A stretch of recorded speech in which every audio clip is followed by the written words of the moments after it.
우리는 예수님을 바라보고 삽니다. 다른 어느 누구도 우리들에게 모본이 될 수가 없습니다. 그래서 하나님을 더 깊이 바라봐야죠. 하나님을 볼 수 없으니 예수님을 바라봐야죠. 예수님의 무엇을 바라본다고요? 네, 예수님의 생애, 예수님의 품성, 그것이 예수님을 바라본다라고 얘기하죠.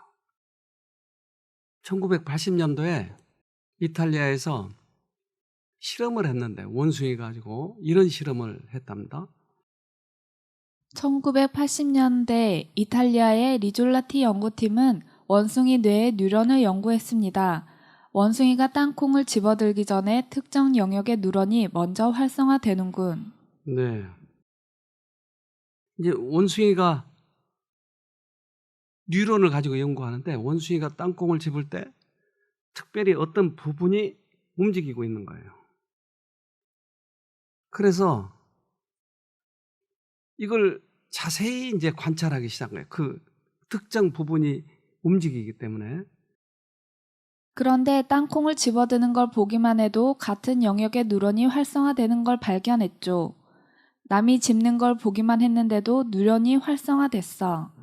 그러니까 자기가 집을 때 활성화됐던 그 뉴런이 남이 집는 걸 봐도 이게 활성화되는 거예요. 그래서 이제 그걸 그림으로 표시하면 위쪽은 직접 집을 때 뉴런이 움직이는 활성화되는 장면이고 아래는 이제 다른 사람이 집을 때 그 활성화되는 뉴런이에요. 내가 직접 땅콩을 먹기 위해서 집었을 때의 그러한 이 여러 가지 감정, 욕망 이것이 움직였을 뿐만 아니라 다른 사람이 그 행동을 해도 나에게 그러한 욕망이 생기는 것이다 이 말이에요. 그러니까 어떤 흉내를 내고자 하는 욕망이 우리 안에 들어있다고 하는 것을 알게 됐어요. 그렇다면 사람도 그런지 볼까? 그래서 사람이 여러 가지 행동을 하면 원숭이가 계속 그렇게 하는데 인간 역시 남의 동작이나 표정을 보는 것만으로도 특정 영역의 뉴런이 활성화됐죠. 그러면 사람끼리도 그런 거 하는 거예요. 원숭이는 그런 행동을 했지만 그러면 사람끼리도 그런 행동이 과연 그 뉴런에 그렇게 활성화시키는가 하는 것을 실험을 했어요. 1996년 연구팀은 이를 거울 뉴런이라고 했습니다. 행위자의 뉴런이 거울에 비친 것처럼 관찰자의 뉴런에서 비슷하게 반응하잖아. 네. 그래서 상대방에게도 똑같이 그러한 활성화되는 것을 관찰자가 보고 이 과학자들이 보고 똑같이 반영한다 해서 거울 뉴런이라 미러 뉴런이라고 명명을 했다 하는 거죠. 누구든지 거울 뉴런이 작동하는 걸 경험하죠. 이래서 애 앞에서는 찬물도 못 마신다는 말이 나왔겠지. 다리를 덜덜 떨고 있으면 옆에도 떨고 있고 하품을 하면 똑같이 하품을 하고. 그러니까 이것이 이제 알려지기 시작한 뒤로부터 연구가 계속되고 있어요. 지금도. 흉내는 원숭이가 끝내주는데 그러나 원숭이와 인간의 거울 뉴런은 차원이 달라. 자, 그렇다면 원숭이도 흉내를 내는데 인간도 지금 흉내를 내는데 어디까지인가? 원숭이와 인간과의 차이는 얼마만큼인가? 그런데 뭐가 차이 나냐면 원숭이들의 거울 뉴런은 뇌에서 운동을 담당하는 부분에서만 발견됩니다. 원숭이는 단순한 동작만 흉내 낼 수 있어요. 그러니까 원숭이와 사람과의 관계는 원숭이는 그저 단순한 동작만 계속 이 흉내만 내고 있는데 인간은 그 이상의 것을 흉내내고 있더라. 반면 인간의 뇌는 여러 곳에서 거울 뉴런이 작동합니다. 그래서 인간은 흉내 수준을 넘어 학습이 가능해요. 네, 흉내 수준을 넘어서는 그러한 감정이입도 되더라. 상대방이 느끼는 감정을 인간은 그걸 같이 느끼고 있는 거예요. 상대방이 아프면 나도 아파요. 마음이. 그러니까 그러한 인간의 수준은 원숭이보다 훨씬 뛰어넘는 것이었더라. 거울 뉴런은 인간에게 학습 능력이라는 엄청난 선물을 선사했습니다. 언어와 행동 규범을 습득하는 능력 덕분에 인간은 사회를 조직하고 유지할 수 있어요. 우리는 다른 사람의 표정만 봐도 읽고 있잖아요. 저 사람이 슬퍼하는지, 웃고 있는지, 그의 행동만 봐도 알잖아요. 그러니까 그 거울 뉴런이 인간에게 훨씬 더 발전돼 있었더라. 또한 거울 뉴런은 행동만이 아니라 감정 표현에도 반응합니다. 타인의 표정과 감정을 느끼면서 공감 능력을 배우게 되죠. 네. 그래서 상대방이 성질 내고 있으면 다가가서 어떻게 해야 돼요? 씩 웃어줘야죠. 그럼 어떻게 해요? 실컷 얻어맞는 거죠. 그 감정을 못 읽으면 그런 거예요. 근데 가끔 이 마음의 병이 있는 사람이 이걸 못 읽고 있는 거예요. 가끔. 그래서 엉뚱한 행동을 하는 거예요. 가서. 그런데 대부분의 이 거울 뉴런, 이 뉴런의 정상인 사람들은 이걸 읽고 있기 때문에 상대방이 성질 났을 때는 약간 피해 주거나 이제 다음에 만나거나 이러죠. 그래서 감정을 읽지 못하는, 만약에 이 거울 뉴런이 작동을 안 하면 어떻게 될까 하는 것이었어요. 만약 거울 뉴런이 제대로 작동하지 않으면 어떻게 될까? 어떻게 될까요? 그래서 자폐 환자들이 나오는 거예요. 자폐증을 앓는 이들은 거울 뉴런이 거의 활동을 하지 않습니다. 그래서 그들은 타인의 의도를 파악하지 못하는 것으로 보입니다. 네. 그래서 상대방 의도를 파악하지 못하고 자기 혼자만의 생각으로 살아가는 것이에요. 그러니까 거울 뉴런은 언제 제일 많이 발달될까요? 네?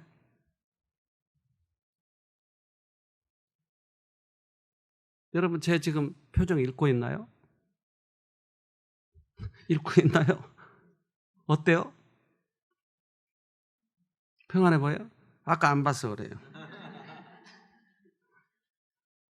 그러니까 우리가 계속 쳐다보고 교제를 나눌 때는 이게 발달을 해요.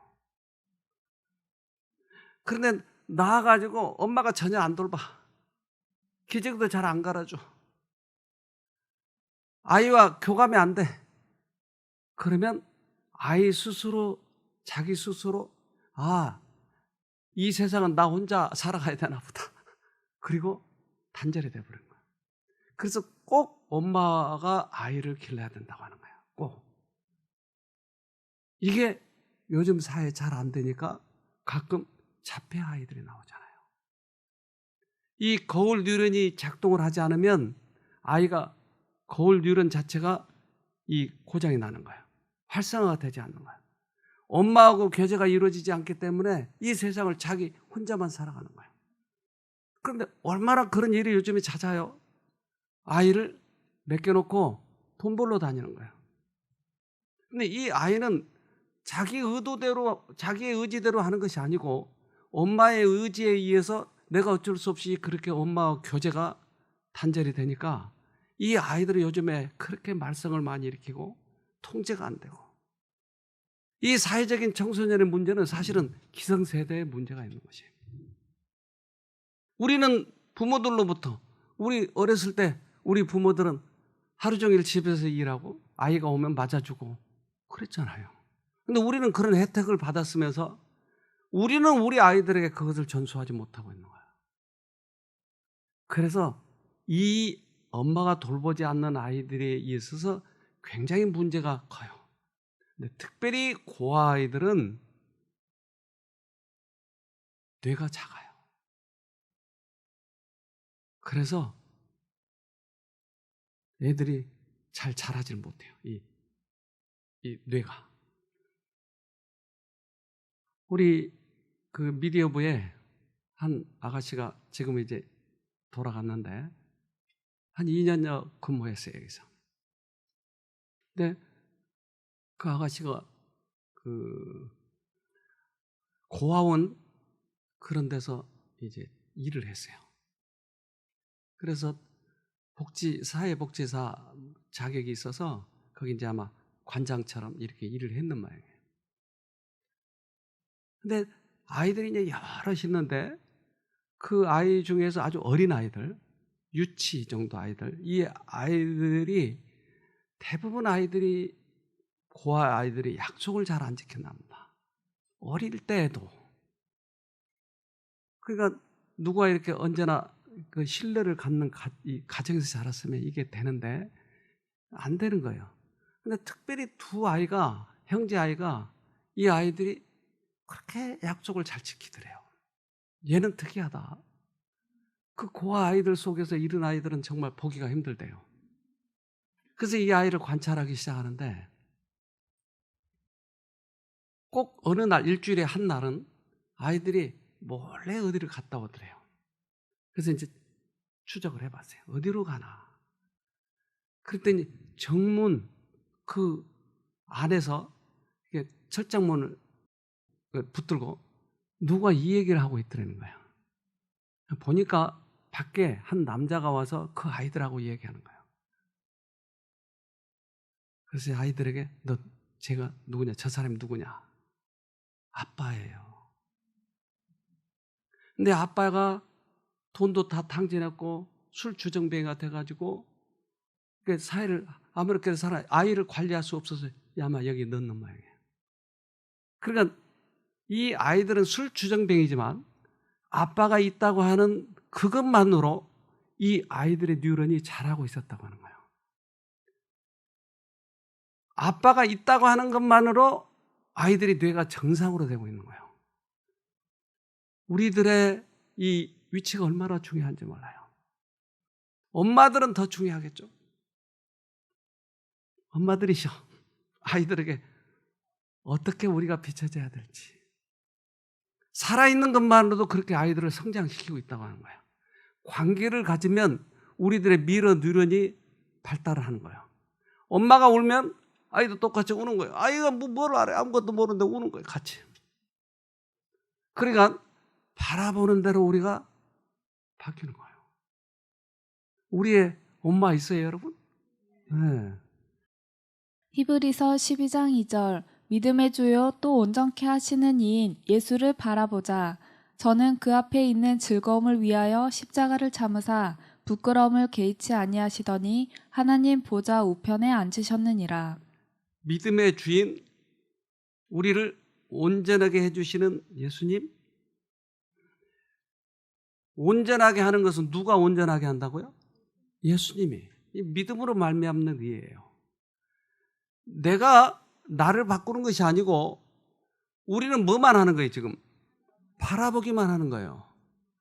그러니까 예수를 바라보면 미러 뉴런이 작동해서 그분이 우리 안에 감정이입과 우리들에게 능력을 주셔서 나를 바꿔놓는 것이에요. 그러니까 그분이 나를 온전케 해주시는 거예요. 그분은 우리를 만드실 때 미러 뉴런을 만들어 놓으셨어요. 그러니까 너희들이 할 수 있는 일은 나를 바라보는 거야. 그런데 저가 누구예요? 바라보자. 저는 예수님. 근데 그 안에 있는 즐거움을 위해서 십자가에 죽으셨네요. 뭐가 즐거워요? 우리가 구원받는 것. 그리고 구원받는 것.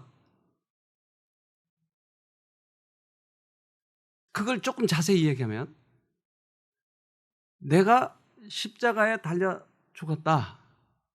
그러면 죽으신 이유는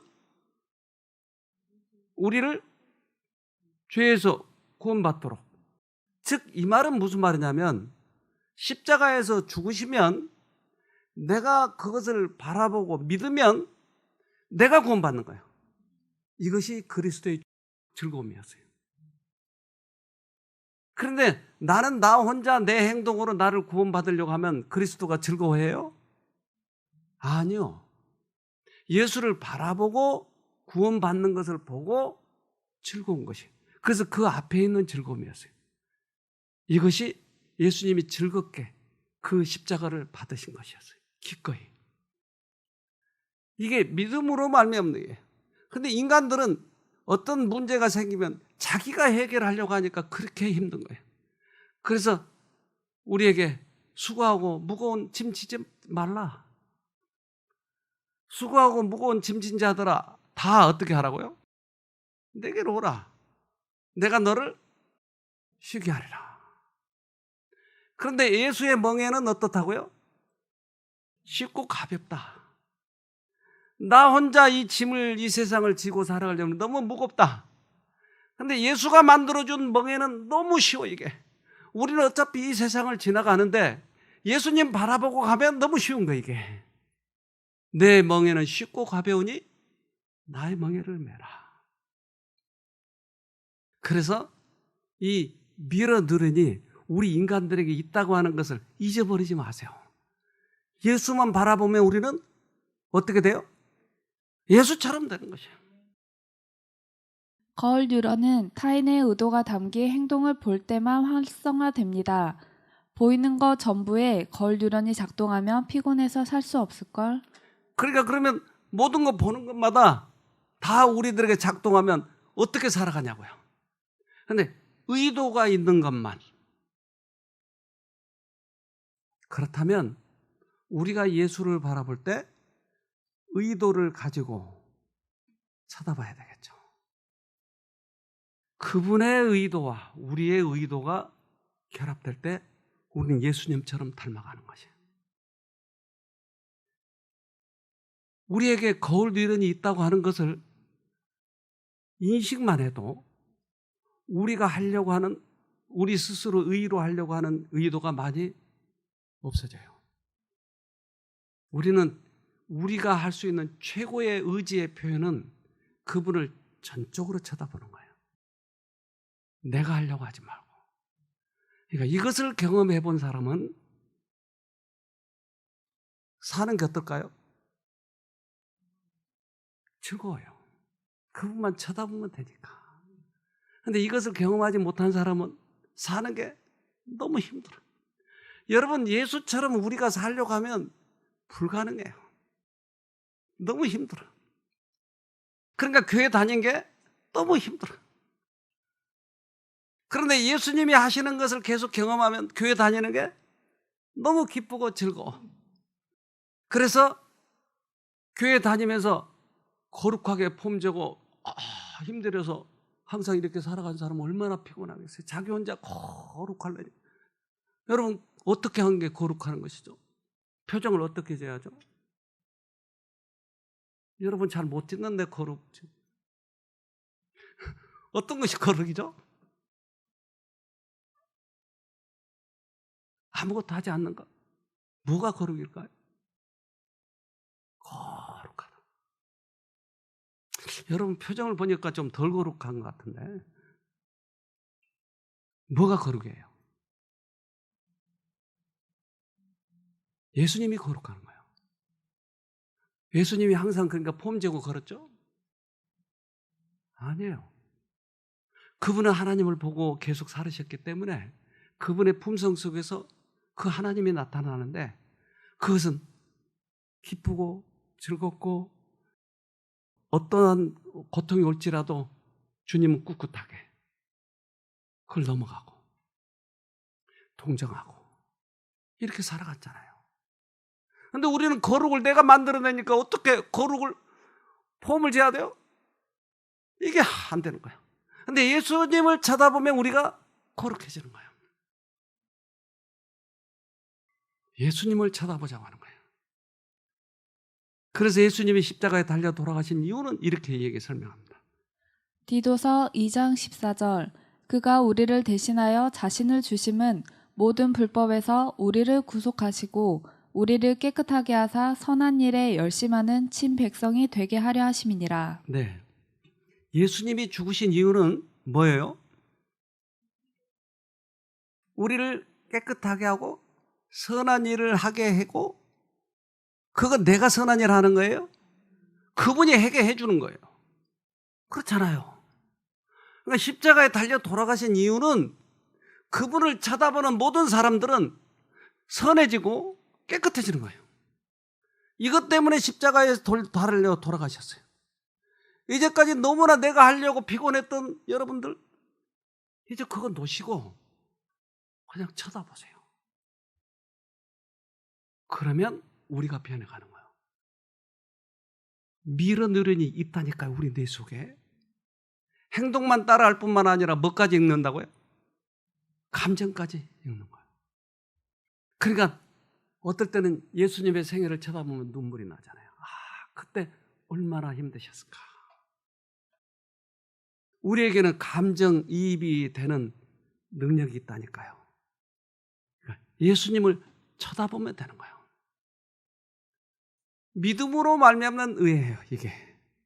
내가 하는 것이 아니고 그분이 하는 것이지. 그분이 능력으로 나에게 돌아서 나를 바꿔놓는 것이에요. 그동안 너무나 힘들게 했던 여러분들, 이제 그걸 내려놓으시고 쳐다보는 것만 하자고요. 그런데 왜 이것을 못하게 해요? 누군가가 있죠? 누구요? 여러분 아세요? 그러면서 맨날 당해서요. 예수님을 쳐다보지 못하게 한 이유가 있어요. 그리스도와 연합하고 교통하는 일을 방해하려는 것은 사단이 항상 꾀하는 일이다. 세상의 오락, 생활상 염려와 고민과 비통, 다른 사람의 결점 또는 자신의 결정과 불완전함, 이런 것들의 전부 혹은 일부에 우리의 마음을 돌리도록 사단은 애쓸 것이다. 그렇군요. 쳐다보면 해결될 텐데 우리들에게 가장 매력적인 건 뭐예요? 잘 알잖아요. 자신 쳐다보고 상대방 단점 보고 있고, 이거 여러분 한 번도 안 해본 것처럼 지금 생소해야 하네요. 맨날 한 거 아니에요 이거? 맨날 하는 거잖아요 이거. 왜 이걸 했어요? 쳐다보지 못하도록 사단이 속여서. 이걸 가지고 계속 우리를 속이더라. 그래서 수없이 우리는 넘어졌잖아요. 저도 수없이 넘어갔으니까 아는 거예요. 같은 인간으로서 여러분도 수없이 넘어갈 것을 내가 짐작하고 있어요. 안 한 것처럼 지금 폼저가 앉아 계시는데, 여러분 이거 수없이 안 했어요? 수없이 했죠. 이러다 보니까 내가 예수님을 놓쳐버린 거예요. 그러니까 안 되는 거예요. 이게 내 안에서 밀어넣으니 작동을 해야 되는데 사단만 쳐다보고 있으니까 하나님을 못 쳐다보니까 내 안에서 하나님의 일이 오히려 생소한 거예요. 안 되고 있는 거예요. 우리는 우리가 할 수 있는 최고의 것은 쳐다보는 것이에요. 그 이상의 것이 없어요. 악착같이 쳐다봐야 돼요. 제가 어느 집에 갔더니 아이가 한 5살쯤 된 아이가 TV에서 뭐 만화 영화인가 이런 걸 하고 있어요. 그 엄마가 야 누구 오셨으니까 인사해야 돼. 근데 그게 열중해가지고 인사하고 뭐고 그것만 쳐다보는 거예요. 실험을 하려고 손을 이렇게 가려봤더니 이렇게 내려다보는 거예요. 또 가렸어. 그러니까 이렇게 또 가렸어요. 막 우는 거예요. 여러분 얼마나 대단해요. 이 아이가. 만약에 우리가 이 세상을 살아가면서 아무리 사단이 가려도 예수님만 최선을 다해서 쳐다보면 우리들에게 그 능력이 넘치도록 나타나는 거예요. 예수의 생애가, 예수의 감정이 우리들에게 이입되는 거예요. 예수님을 쳐다보는 거예요. 그래서 이렇게 말씀하셔요. 이사야 45장 22절 땅끝의 모든 백성아 나를 앙망하라. 그리하며 구원을 얻으리라. 나는 하나님이라 다른 이가 없음이니라. 네. 그저 그분만 쳐다보래요. 이것이 구원이래요. 쳐다보면 된대요. 그래서 이것이 익숙해 있지 않기 때문에 우리는 우리 힘으로 하려고 하는 성향이 많아요. 그래서 우리 힘으로 하려고 하는 성향이 많은데 그것에 아주 매력 있는 종교가 있어요. 뭔지 아세요? 네? 불교가. 그래서 자기 힘으로 거기까지 도달해야 돼요. 그들도 경전이 있어요. 그런데 그 경전에 올라갈 때까지는 얼마나 고행을 해야 하고 수행을 해야 되는지 몰라요. 우리들의 인간의 죄인들의 아주 이게 매력적이기 때문에 그 종교가 상당히 인기를 얻고 있는 거예요. 근데 그리스도교는 매력이 없어요. 내가 안 하고 그분이 해준대요. 그런데 우리들의 죄인들의 성향에는 안 맞는 거예요, 이게. 내가 처음에 이 교회에 들어와서 가장 힘든 것들이 그런 것이었어요. 그러면 내가 할 일은 뭐냐는 거예요. 이걸 모르니까. 경험자들이 없으니까 물어봐도 모르는 거예요. 예수님을 지속적으로 쳐다보는 방법을 계속 알려주면 이 교회가 많이 달라졌을 거예요.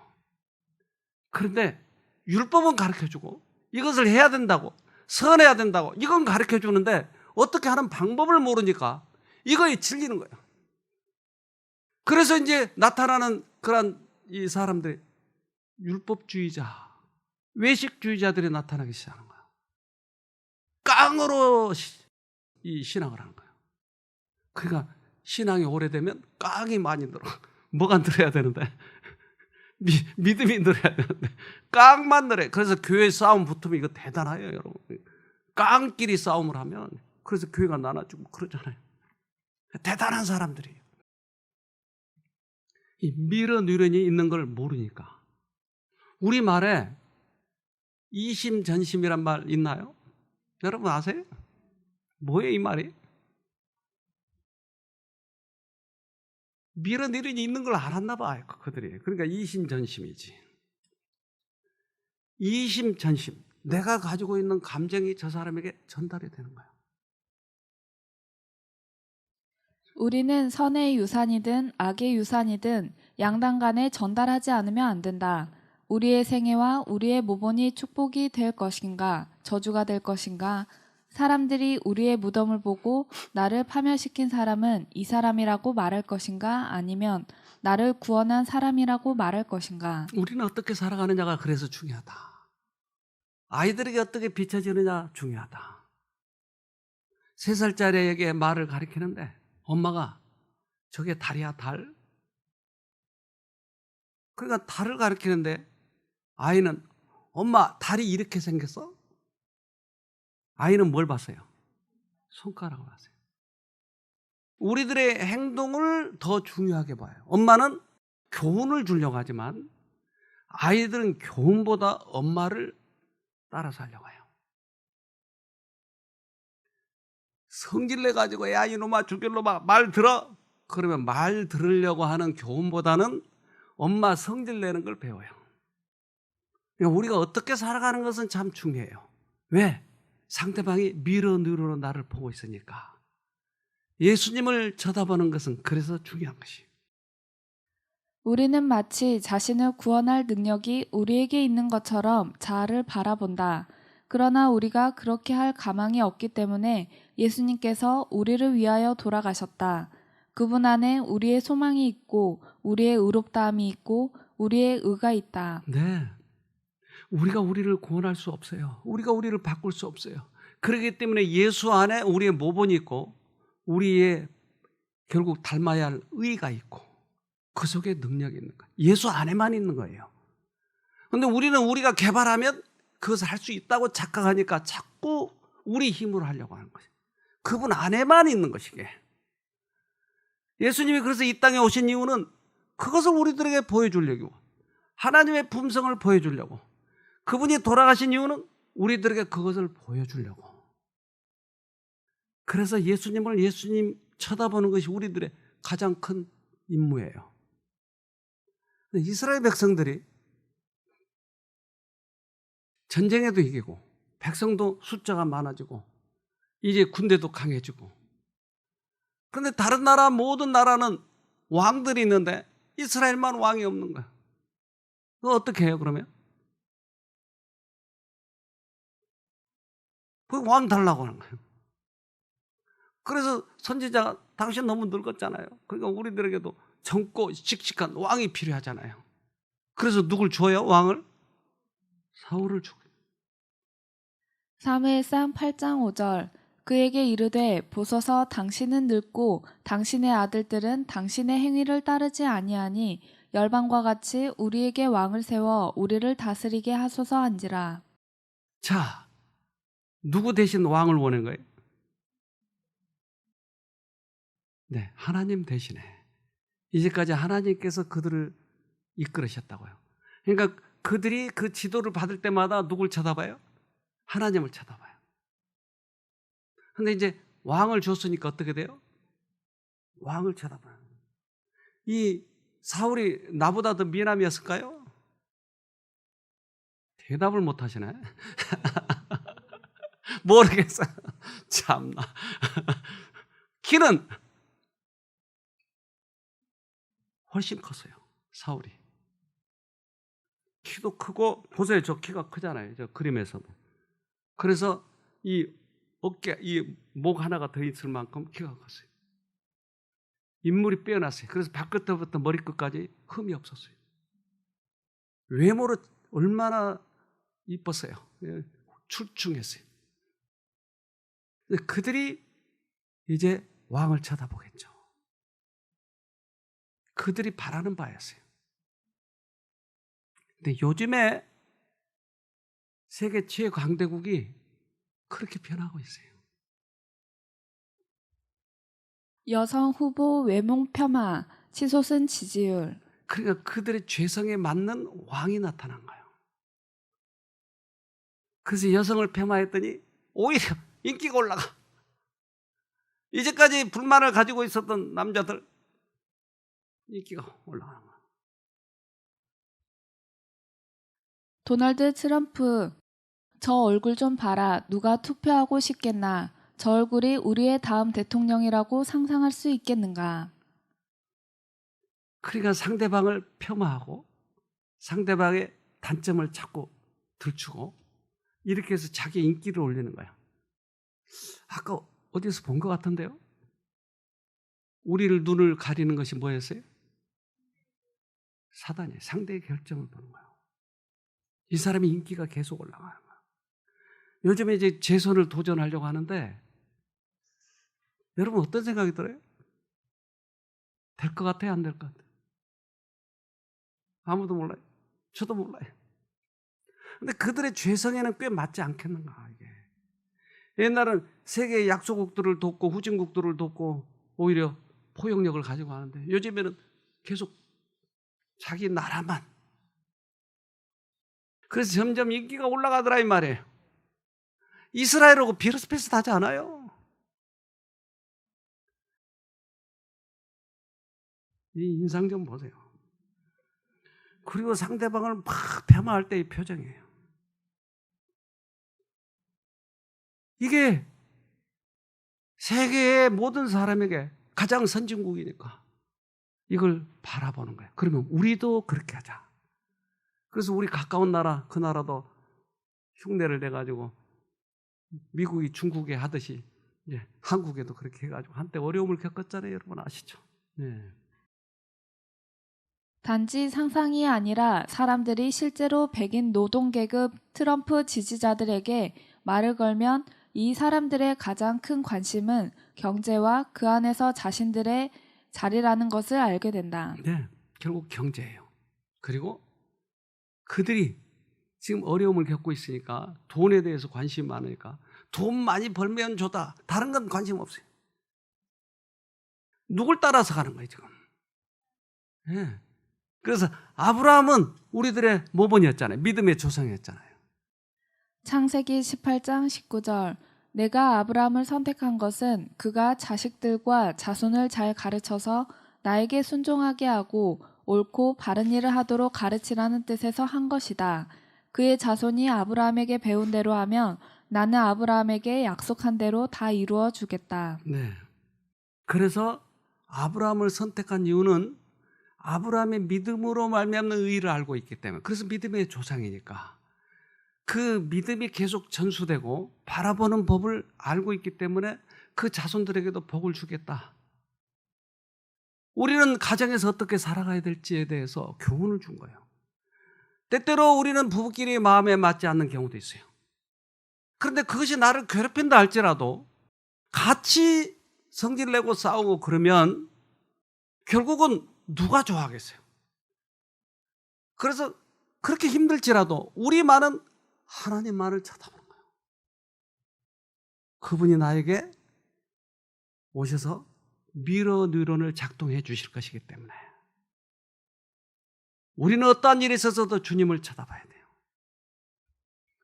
우리가 하나님과 가까이 교제하며 할수록 그리고 그분의 요구를 더 분명히 알면 알수록 우리는 하나님의 형상을 더 완전하게 담게 되고 더 쉽게 그분의 품성에 참여하는 자가 될 수 있다고 증거한다. 네. 지금은 우리는 거울로 보는 것처럼 보겠으나 이제 그때는 언제는? 그때는 언제죠? 예수님을 계속 쳐다보면 그리고 궁극적으로 예수님이 오실 때 우리는 더 확실하게 얼굴과 얼굴을 대면한 것처럼 보리라. 그래서 그 미러 뉴런을 가지고 실험을 해봤는데 이제 얼마 되지 않는 아이, 이제 몇십일 되지 않는 아이 겨우 눈을 떴을 때 엄마가 혀를 내밀어 보니까 아이가 똑같이 혀를 내미는 거예요. 확실히 미러 뉴런이 있다고 하는 것을 알게 됐어요.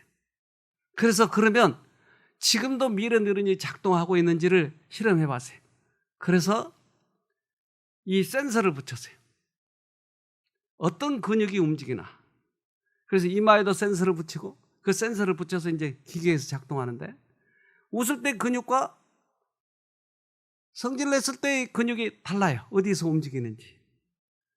그래서 이 사람을 TV 앞에 앉혀놓고 모니터 앞에 앉혀놓고 모니터 안에서 근육이 움직이고 그 성질 내는 얼굴 이걸 보는 동안에 그 단 0.3초 안에 이 화면은 지나가는 거예요. 근데 지나가는 동안에 근육이 보는 사람이 똑같이 움직이는 거예요. 그 자리에. 기가 막히죠. 그래서 그걸 데이터를 내봤더니 거의 같아요. 이것은 우리 안에 그런 프로그램이 내장되어 있다고 하는 거예요.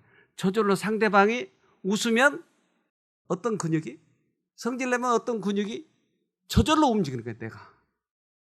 감정이입이 되고 있다는 거예요. 표정을 그대로 따라한다는 것은 단지 표정만 따라하는 것이 아니라 그 감정도 같이 느끼는 것이 되는 것이죠. 그래서 심리학과 교수들이 이것을 연구를 하는데 표정만 움직이는 게 아니고 감정도 따라 들어오는 거예요. 그래서 상대방이 어떠한 표정을 하고 어떤 성질을 내고 어떤 감정을 하고 있느냐에 따라서 나도 모르는 사이에 따라서 해버린 거예요. 나도 모르는 사이에. 우리 인간은 남의 감정을 공감하도록 프로그램돼 있다고 생각합니다. 우리가 공감하려고 하는 것이 누가 시키고 어떤 의도에 따라 하는 것이 아니라 따라서 해라 하는 그런 의도가 아니고 그런 시키고 하는 것이 아니고 우리 몸속에 다른 사람의 내면 세계, 다른 사람의 표정에 대해서 자동적으로 따라하고 공감하라는 어떤 프로그램이 되어 있는 시스템이 우리 인간이라는 것을 보여준다고 생각합니다. 시스템이 들어있어서 저절로 따라서 해버린다. 저절로. 여러분 기가 막힌 이 시스템 아니에요? 기가 막힌 믿음 아니에요? 예수를 쳐다보면 예수처럼 된다고 하는 거예요. 너무 기가 막힌 시스템 아니에요? 근데 우리는 우리 힘으로 하려고 하니까 그동안 믿음대로 살지 못한 것이에요. 자기의 행위대로 해버리려고 해요. 그래서 이 세상에는 종교가 두 개밖에 없다고 그래요. 어떤 종교? 하나는 자기의 선한 행위로 구원 얻으려고 하는 종교. 또 하나는 성경이 말한 대로 믿음으로 구원 얻는다고 하는 종교 두 개밖에 없어요. 이 세상에는. 그것이 종교 암흑 시대 때 올리베탄 사람이 이 사람이 그렇게 썼어요. 이 세상에는 종교가 두 개밖에 없다. 종교 암흑 시대 때 예수께서 세상에 보내셔서 우리의 품성을 그리스도의 모습으로 변화시킬 것이라고 말씀하신 그분은 보혜사 곧 성령이시다. 그리고 이 일이 이루어질 때에 우리는 주의 영광을 거울처럼 반사할 것이다. 그 말은 그리스도를 바라보는 사람의 품성은 그분의 품성과 같이 된다는 것이며, 따라서 그 사람을 보는 사람은 거울같이 그리스도 자신의 품성이 비쳐 나오는 것을 본다는 뜻이다. 얼마나 이 기가 막힌 글이 있나요? 이미 미르느른이 있다고 하는 것을 1980년도에 이탈리아 실험에서 밝혀지기 전에 이미 우리 안에 미르느른이 있다고 하는 것이, 그리스도를 우리의 거울처럼 반영하는 것이, 우리는 말씀을 보고 살기 때문에 그런 미르느른이 발견됐다고 하는 것이 딱 과학적으로 증명이 되고 그런 어떠한 그 실험이 뜨면, 아, 이거 우리가 알았던 건데, 우리 성경에서 이거 봤는데, 해답은 먼저 나와 있었잖아요. 사람이 사람을 서로 이렇게 그 영향을 주는 것은 영향력이 있다고 그러잖아요. 그러니까 그 영향력이 결국 거울뉘러이다. 서로 사람끼리도 그런 거울뉘러이 작동이 되니까요.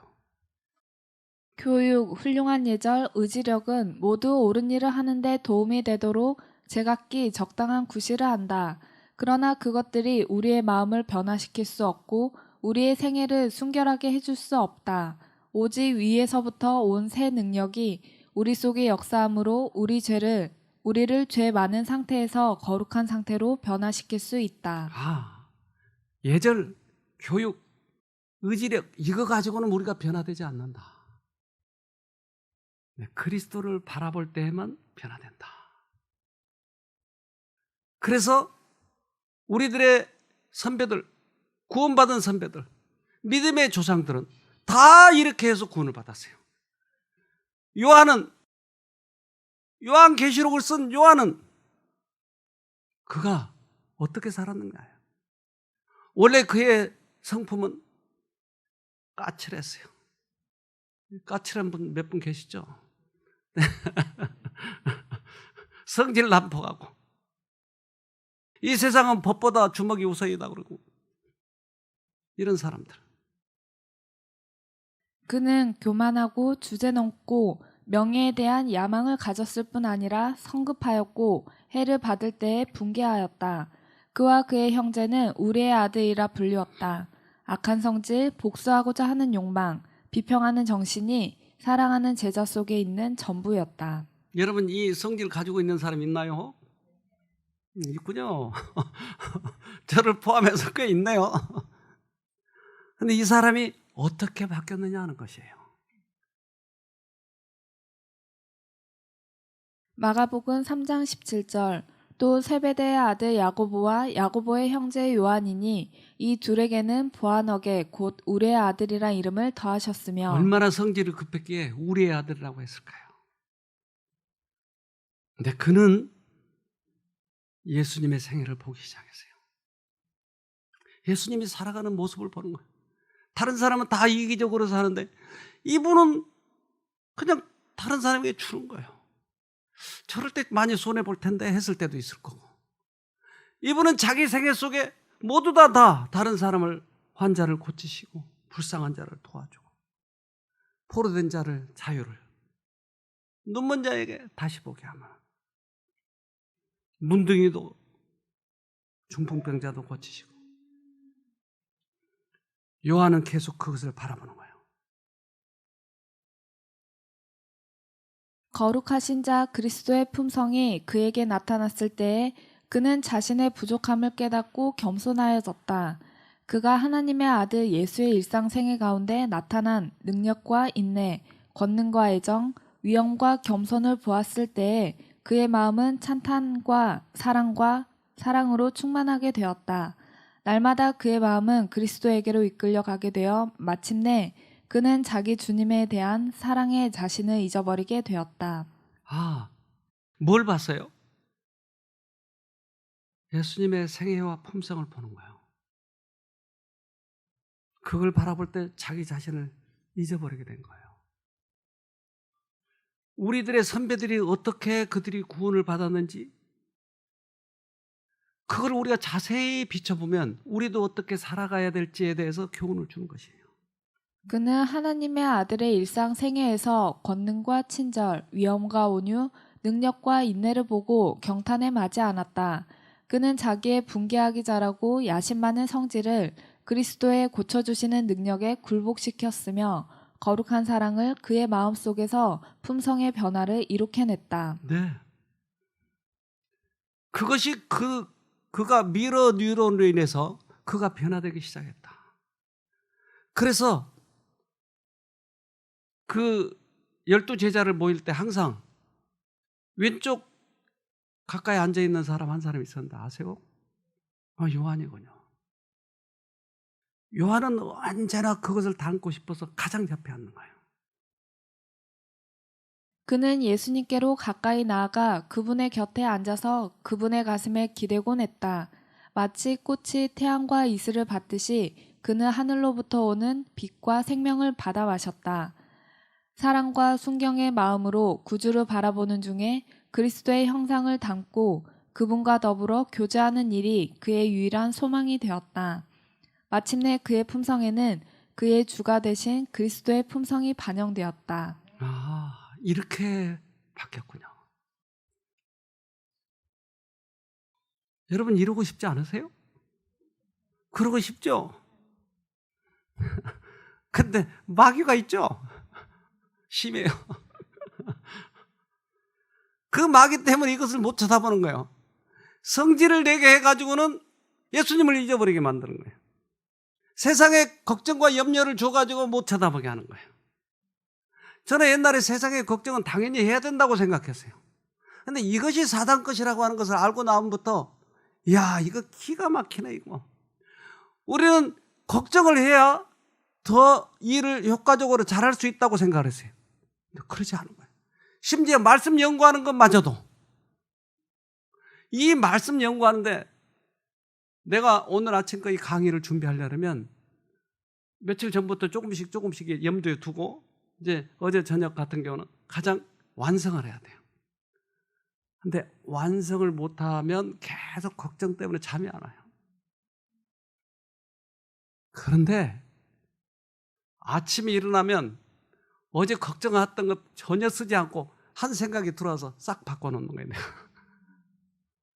기가 막혀. 그러니까 걱정할 필요가 있어요, 없어요? 예? 네? 좀 더 크게 대답하자고요. 없어요. 그런데 그 걱정한 사람은 미련해요, 이게. 미련한 삶이에요. 이거 알면서도 계속 반복하는 일은 웬일인지. 요한일서 4장 7절로 8절. 사랑은 하나님께로부터 옵니다. 사랑하는 친구들이여, 우리는 서로 사랑해야 합니다.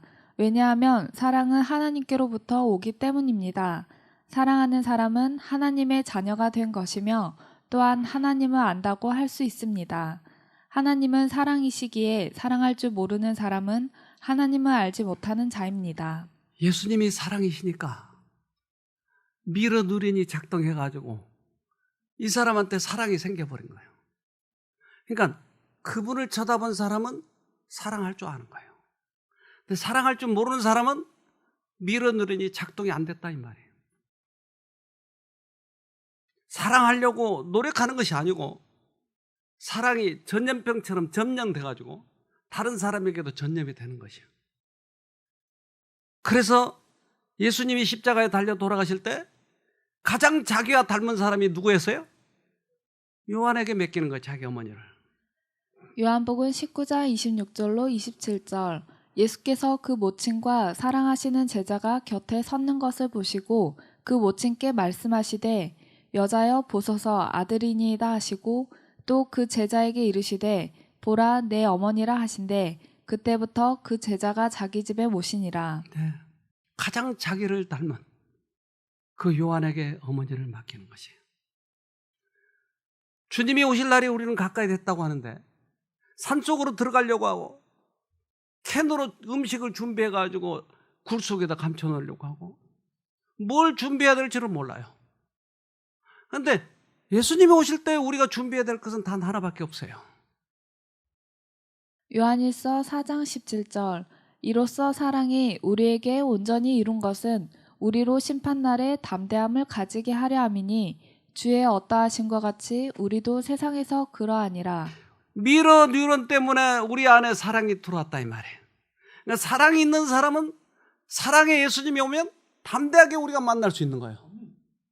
그러니까 주의 어떠하심과 같이, 주의 품성이 어떠하심과 같이 우리도 그렇게 바뀌는 거예요.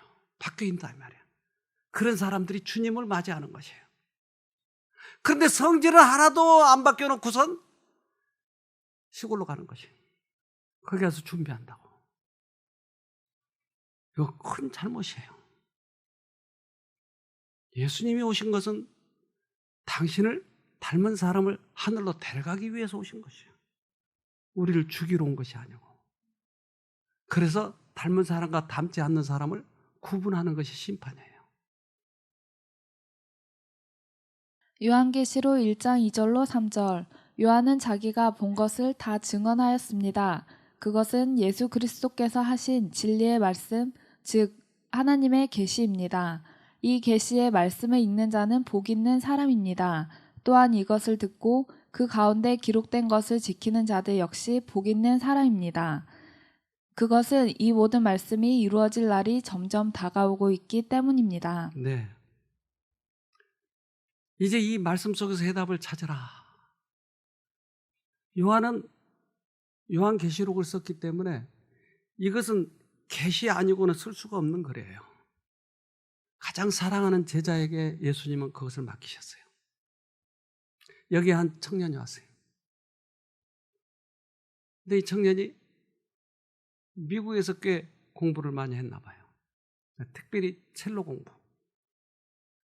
근데 여기서 몇 번 연주를 했는데 여기 악기 하는 사람이든 안 하는 사람이든 모두 다 이 악기 소리를 듣고 감동을 받았어요.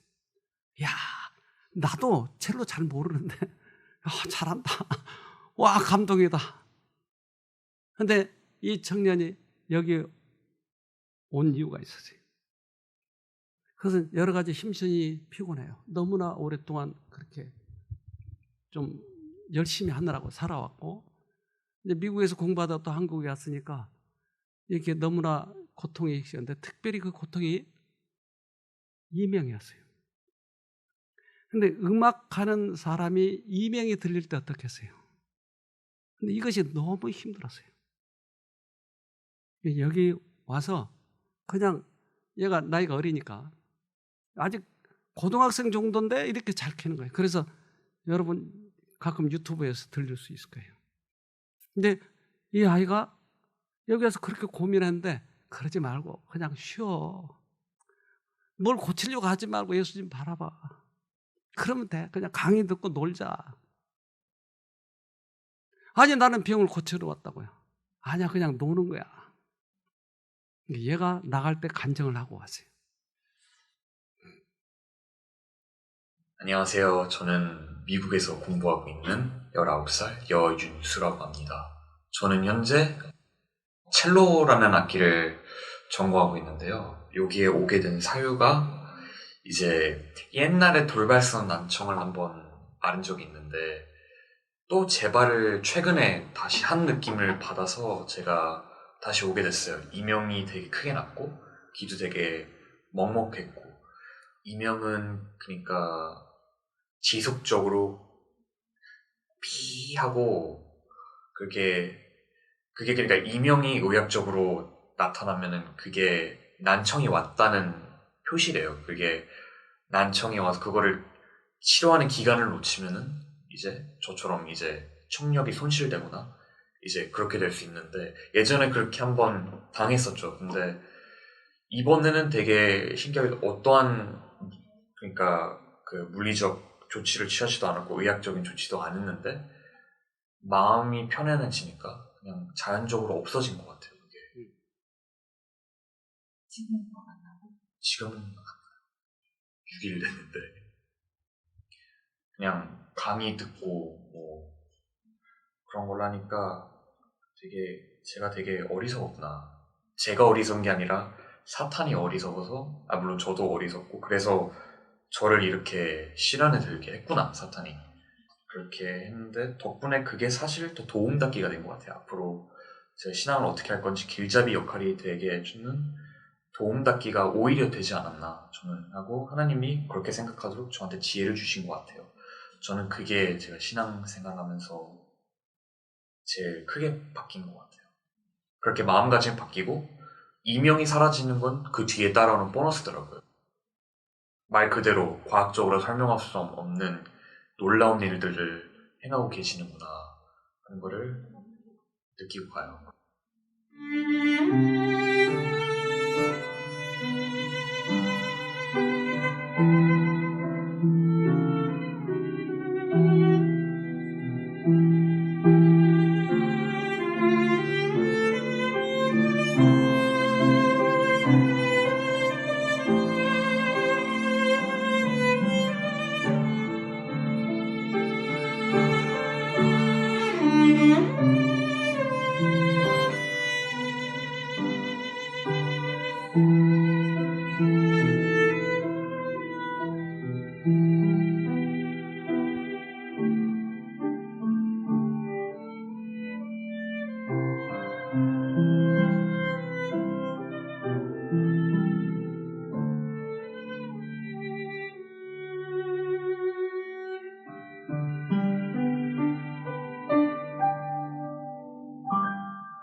네.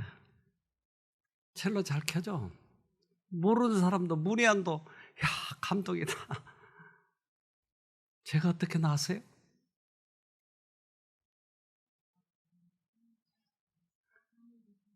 이명이 어떻게 없어졌어요?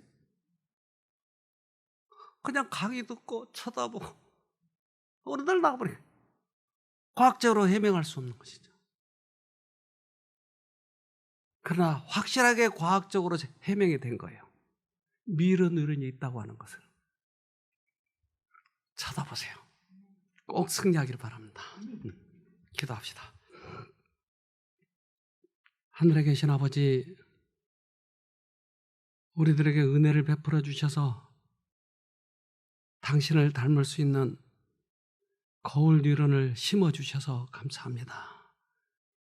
지금까지 우리 힘으로 해보려고 했습니다. 그러나 그게 너무 힘들었습니다. 그래서 주님을 닮고 싶어서 무던히도 애썼지만 다 부질없는 짓을 했던 것을 깨달았습니다.